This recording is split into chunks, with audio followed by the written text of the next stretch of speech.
Duplicate সার নিয়ে থানা দ্বারস্থ হলেন কৃষকরা। কৃষক অজয় সরকার বাড়ি মির্জাতপুর, শিবা সরকার বাড়ি ফতেপুর, হৃদয় কুমার মণ্ডল তারা বলেন, ডুপ্লিকেট সার নিয়ে থানা দ্বারস্থ হলাম কৃষকরা। ডিসেম্বর মাসে রাজু সাহা বাড়ি আদিনা, ঝন্টু মণ্ডল বাড়ি আমডাঙ্গা এদের কাছ থেকে আলুর জমিতে দেওয়ার জন্য ইন্দ্রগ্রামা কোম্পানির 800 প্যাকেট সার নিয়ে আমরা বেশ কিছু কৃষক আলুর জমিতে দেওয়া হয়। তারা বলেছিল এই কোম্পানির সার খুব ভালো, আলুর জমিতে দিলে ভালো আলু ফলন পাওয়া যাবে, দাম বাজার থেকে 100 টাকা কম। সেই কারণে আমরা তাদের কাছ থেকে সার নিয়ে আলুর জমিতে দিয়েছিলাম। আমরা জানি ইন্দ্রগ্রামা কোম্পানির সার খুব ভালো। আলুর জমিতে দেওয়ার পর আমরা লক্ষ্য করি বারবার জমিতে জল দেওয়া সত্ত্বেও সারগুলো মাটির সাথে মিশে যাচ্ছে না, লাল দানা দানা হয়ে থাকছে। 45 দিন পর্যন্ত আলু গাছের কোনো উন্নতি দেখা যায় না। তখন আমরা বুঝতে পারি ডুপ্লিকেট সার দিয়েছে। তখন আমরা বারবার তাদেরকে জানাই। পরবর্তীতে আমরা সার ভিটামিন স্প্রে করা হয়, তারপর কিছুটা আলু গাছের উন্নয়ন দেখা যায়। আমরা বিঘা প্রতি জমিতে প্রতি বছর 100 থেকে 120 বস্তা প্যাকেট আলু পেয়ে থাকি। এবছর বিঘা প্রতি 40 থেকে 45 বস্তা প্যাকেট আলু পাই। একদিকে আলুর দাম নেই, অন্যদিকে ডুপ্লিকেট সারের কারণে আলুর ভালো ফলন হয়নি। আমরা বারবার তাদের কাছে ফসলের ক্ষতিপূরণ দাবি জানাই, তারা কোনো ক্ষতিপূরণ দেননি। তাই আমরা কৃষকরা মিলে সিদ্ধান্ত নিই পুনরায় আবার তাদের কাছ থেকে সার নেওয়া হবে। সে অনুযায়ী আমরা তাকে সারের জন্য প্রস্তাব দেওয়ার টাকাও দেওয়া হয়। আজকে এক লরিতে করে শেষ সার চলে আসে। আমরা সার সমেত সেই লরির গাড়িটিকে আটক দিই। খবর পেয়ে ঘটনাস্থলে ছুটে আসে গাজল থানার পুলিশ। তারা আমাদের কাছে সমস্ত বিষয় শুনেন। সার সমেত গাড়িটি উদ্ধার করে পুলিশ গাজল থানায় নিয়ে আসেন। আমরা এই বিষয় নিয়ে গাজল থানায় একটি লিখিত অভিযোগ জানাই। আমাদের দাবি ফসলের ক্ষতিপূরণের সঠিক মূল্য দিতে হবে। আর এই ধরনের সার ব্যবহার করে কৃষকরা যেন ক্ষতি না হয়, তাই গোডাউন বন্ধ করে দেওয়ার দাবি জানান। পুলিশ পুরো বিষয়টি খতিয়ে দেখবেন বলে আশ্বাস দিয়েছেন। আলুর চাষিরা সব সার নিব বলে একজন আমাদের গ্রামে বলছে যে সার একটু 100 টাকা কম রেটে পাবো, সেই জন্য আমরা সার দিবে বলে, ভালো সার ইন্দ্রগ্রামার সার বলছে আমরা 100 টাকা কম রেটে দিবে বলে, সেই জন্য কাজটা প্রতি 1700 টাকা রেটে আমরা সারটা নিই। বাজারে সেটা 1800 টাকা, 100 টাকা ডিফারেন্স ছিল।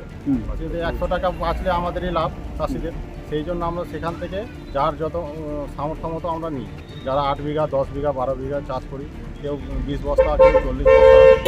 আলু একদম গাছের উর্বরতা একদম নেই, একদম গ্রোথ নেই, একদম বাড়ছে না।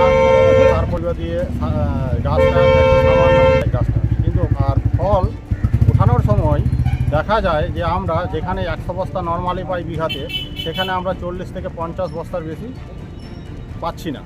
হ্যাঁ, তো সেই হিসাবে আমাদের সারটা ডুপ্লিকেট হওয়ার কারণে আমাদের চাষিরা এমনিতে আলুর এইবার তাহলে দাম নেই, তার উপরে এতভাবে বুঝলাম যে সারটা জমিতে দেওয়ার পরেও 4-5টা জলের পরেও সার কিন্তু গলছে না। সাধারণত অরিজিনাল সার হলে একটা জলের পরেই অটোমেটিক মাটির সাথে সার মিশ্রণ হয়ে যায় বা মিশে যায়, কিন্তু তা দেখা গেছে মানে সারটা ছিটানোর পরেও 1টা জল, 2টো জল, 3টা জল, 4টা জলের পরেও আমরা যখন জল দিতে যাই, আল ঘোরানোর সময় জল দিই, তখন আল ঘোরাতে হয়, সেই সময় দেখি যে সারগুলো বের হয়ে যাচ্ছে এবং সেই মতোই অবস্থায় আছে, নরম হয়ে সেই মতো অবস্থায় আছে, গলছে না। আর অরিজিনাল সার হলে মাটির সাথে একদম মিশ্রণ হয়ে যায়। আলু তুলে আর তখন অবধি সারগুলো দেখা গেছে লাল লাল ওইরকম অবস্থায় হয়ে আছে যেখানে সেখানে। শুধুমাত্র 10-26 ইউজ করি আলুর জন্য। আর সারওয়ালার কাছ থেকে ড্যামারেজ মারফত আমরা টাকা চাই, সেই জন্য আমরা গাড়িটাকে আটকে দিই। তাতে কমপ্লেন করি, ওনারা গাড়িটা ধরে নিয়ে থানায় নিয়ে চলে আসেন। তা আমরা বাইরে থেকে আসতো, আমাদের গ্রামের একজন ছিল, তার সিনিয়র একজন ছিল, এইভাবে চেয়ান মাফিক আনা হয়েছে স্যার। সেরকম তো আমরা জানি না। রাজু সাহা বলে চালান আসতো এখানকার। হ্যাঁ, বাড়ি কোথায়? আদিনা। রাজু সাহার বাড়ি হচ্ছে আদিনা। ওর মারফতে চালানে আসতো, ওই মারফত বন্ধুবান্ধব ওই আলু নিত, তার মারফতে পরিচিতির মাধ্যমে আমাদের এখানে সারটা দেওয়া হয় যে ভালো ইন্দ্রগ্রামা কোম্পানির মাল। ইন্দ্রগ্রামা কোম্পানির মাল তো সাধারণত ডুপ্লিকেট হয় না, কিন্তু এইভাবে যে ডুপ্লিকেট হয়ে যাবে আমরা চাষিরা এইভাবে ধারণাই করতে পারিনি। তারপর ড্যামারেজ মারফত আমরা থানার কাছে জানিয়েছি যে আমাদের ড্যামারেজ মারফত যাতে চাষিদের ক্ষতিপূরণ দেওয়া হয়, সেই জন্য বিরুদ্ধে আমরা অবশ্যই অভিযোগ করছি।